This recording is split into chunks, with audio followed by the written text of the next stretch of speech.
Welcome back to Whisky Whims with me, Stuart, and Charlie's bumhole. Yeah, I got a new cat. We got a kitten.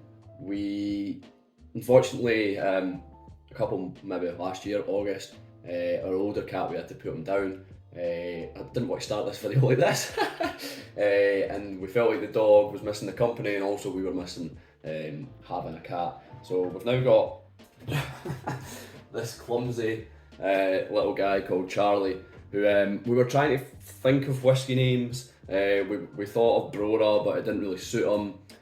Copper and Cooper, and also Barley. But the only one that seemed to stick was Charlie. So we went for Charlie. Anyway, today's video is not about cats. However, one bottle does feature a cat on it. No, I was going to talk about independent bottlers and my five favourite at the moment. I think two of them will be pretty obvious, and then you could maybe have guessed the rest by previous videos and what I've been drinking. So I'm going to just start with the newest and go to the oldest, or should I start with the oldest and go to the newest? We'll start with the oldest and go to the newest. So, surprise, surprise, Cadenhead.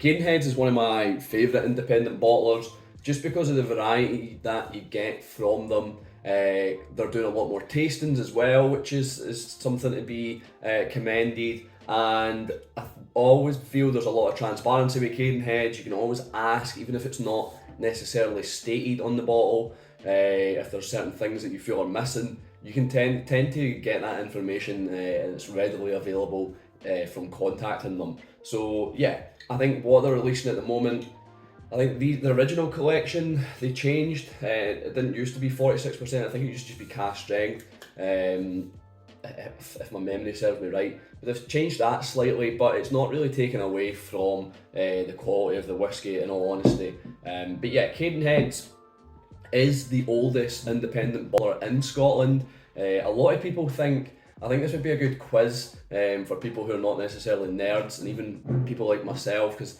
I was trying to think without looking online where Cadenhead was started, and for some reason I was like, I'm sure it was Glasgow or maybe it was somewhere else, but I knew it wasn't Campbelltown. But I think a lot of people will think that Cadenhead was started in Campbelltown, but it was actually started in Aberdeen way back in 1842. So aye, it's it's, let's say, that's a long time, and pretty substantial, pretty astounding that an independent bottler has managed to last that long.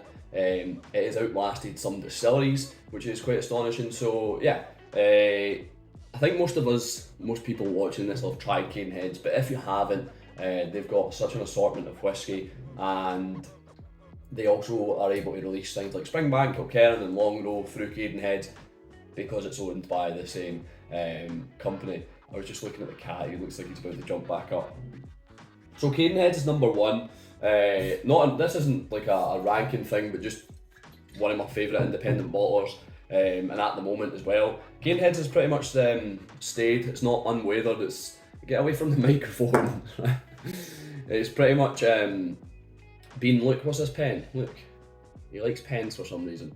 It's pretty much been a staple of my collection, and I've enjoyed it pretty robustly throughout my whiskey journey. So next is, yeah, this is unsealed.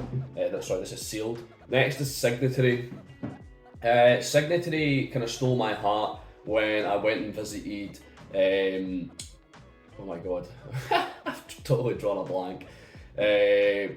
What's the Edredauer? Jesus.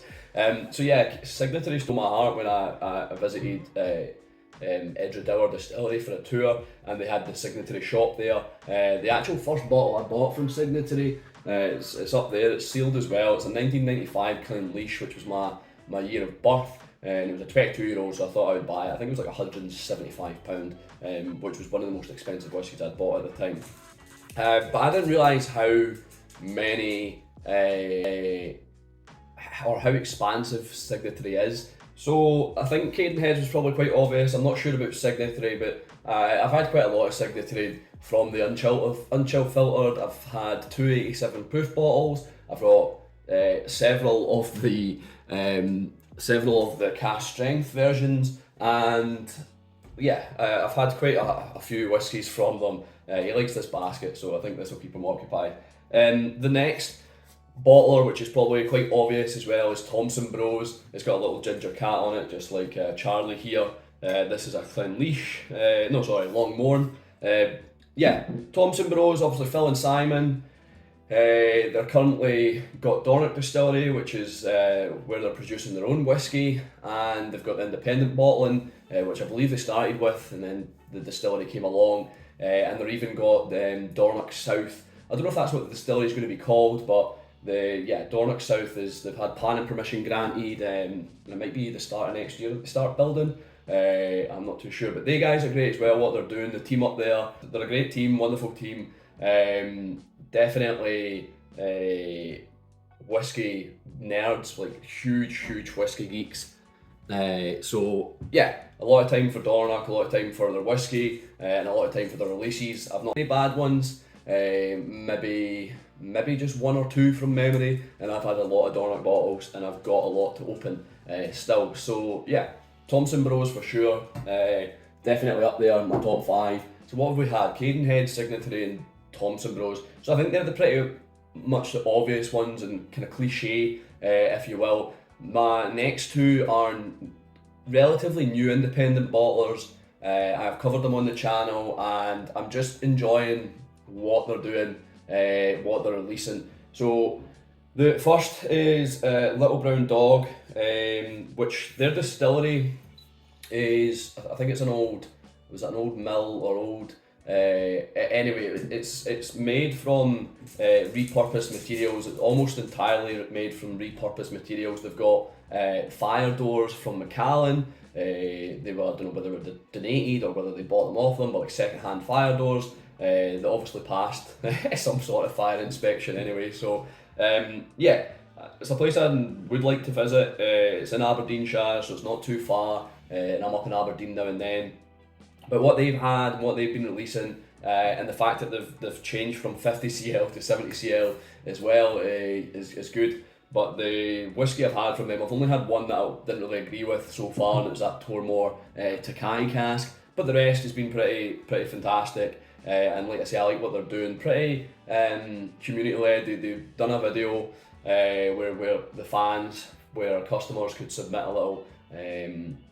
A couple of phrases, a couple of words, and they cut it all together and released this video for a kind of marketing thing, which I thought was pretty cool and a little bit different. So yeah, a distillery I think you should check out. An independent bottler I think you should check out and try, especially these wee mongrels. Any of their blends, like I have been trying to get into blends or trying to buy more blends this year, be proactive about it, and I have achieved that. I bought a lot more blends than I ever have, and it's thanks to guys like these, the independent bottlers. But anyway, this is fantastic, and Little Brown Dog are a one for you to check out for sure. So the last one is Fragrant Drops. This is the Dalmanach. I've covered this on the channel as well. It's Rachel, and I'll get the name this right this time because I believe in the video I said the wrong name, but Rachel and George, I've met them both at festivals. I think I met George at Glasgow, and then they were both at Fife, George and Rachel. And yeah, they're enthusiastic. What they're releasing's pretty good. It's good quality. I've enjoyed a few. I've only bought one bottle from them, which might seem a bit hypocritical, saying that it's one of my top independent bottlers at the moment, but it's just because what I've tried. I've been on a bit of I've stopped spending for a while, so yeah, if I was to go and start spending again, I probably would look to buy more from Fragrant Drops, because there's a few that I've got my eyes on. But yeah, I would say that what I tried at festivals definitely warrants it to be in my independent bottler top 5, just because, like I say, the quality, the enthusiasm, I don't think the prices are too bad, and there's also the kind of transparency. You ask and you get. If you got any questions regarding the whiskies, the process, or anything like that, they're more than helpful and more than happy to answer them. So yeah, it's in my top 5 currently.